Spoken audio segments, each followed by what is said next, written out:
నమస్తే అందరికీ, ఎట్లున్నారు? మంచిగున్నారా? సో దీనికంటే ముందు వీడియోలో అయితే నేను చెప్పాను, మేమైతే మా సొంత ఇల్లు వదిలేసి రెంట్కి అయితే వచ్చాము. ఎందుకు వచ్చామో కూడా చెప్పాను. చిన్న చిన్న గొడవలు అయ్యి, అది ఇప్పుడు అప్పుడు కాదండి, నా పెళ్ళైతే 10 years అవుతుంది. నా పెళ్ళై అప్పటి నుంచి గొడవలే, ప్రతి చిన్నదానికి పెద్దదానికి గొడవలే. సో పిల్లలు పెద్దగా అవుతున్న కొద్దీ గొడవలు అయితే పెరుగుతూనే ఉన్నాయి.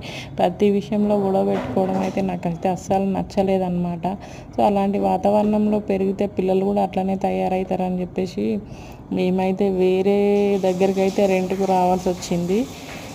సో అట్లా అయిపోయిందనమాట. ఏం లేదండి, పిల్లలకు ఒక మంచి చదువు ఇవ్వండి, ప్లస్ ఒక మంచి వాతావరణంలో వాళ్ళని పెంచండి. వాళ్ళకి డిసిప్లిన్ అనేది వస్తుంది అనమాట. ఎవరితో ఎలా ఉండాలి, ఎవరితో ఎలా బిహేవ్ చేయాలి, మనం ఎట్లుండాలి, ప్రపంచంలో ఎట్లా బతకాలనేది చదువు వల్ల, డిసిప్లిన్ వల్ల నేర్చుకుంటారనమాట. సో అంతకుమించి మేమేం వాళ్ళకి పెద్ద పెద్ద ఆస్తులు అయితే ఇవ్వలేమండి. ఎందుకంటే నేనైతే అంత గొప్పగా చదువుకోలేదు. మా వారికి వచ్చే శాలరీ కూడా అంతంత మాత్రమే.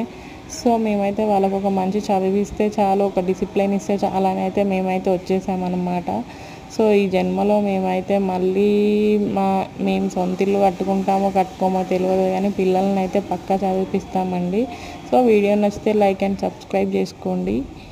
సబ్స్క్రైబ్ చేసుకోకున్నా పర్లేదు, లైక్ అయితే కొట్టండి. ఎందుకంటే ఈ వీడియో